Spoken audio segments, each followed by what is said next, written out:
ലാലേട്ടനോടുള്ള ഒരു ആരാധന എന്ന് പറയുന്നൊരു ഫാക്ടർ ഉണ്ടല്ലോ. ഓക്കെ, ലാലേട്ടൻ ഇനി ഇഷ്ടമുള്ളത് പിണറായി വിജയനെ ആയിരിക്കുമോ? ഇപ്പൊ ചിത്ര തന്നെ ചോദിച്ചില്ലേ എന്തുകൊണ്ടായിരിക്കും ഇങ്ങനെ ഒരു വെള്ളപൂശൽ പരിപാടിക്ക് ലാലേട്ടൻ നിന്ന് കൊടുത്തത്.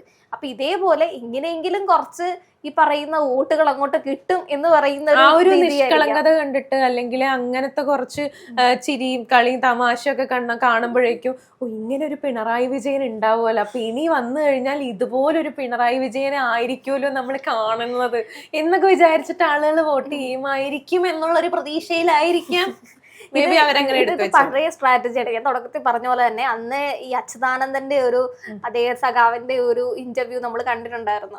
പക്ഷെ അത് നമ്മളൊന്ന് ആലോചിക്കണം, അല്ലെങ്കിൽ ഈ പറയുന്ന സഖാക്കന്മാരും ഒന്ന് ആലോചിക്കണം. അത് അച്യുതാനന്ദനായിരുന്നു, ഇത് പിണറായി വിജയനാണ്. നമ്മള് ഇദ്ദേഹത്തിന്റെ പൊതുവെ ജനങ്ങളോടുള്ള അല്ലെങ്കിൽ മാധ്യമങ്ങളോടുള്ള രീതി നമ്മൾ പൊതുവെ കണ്ടുകൊണ്ടിരിക്കുന്നതാണ് ഡെയിലി.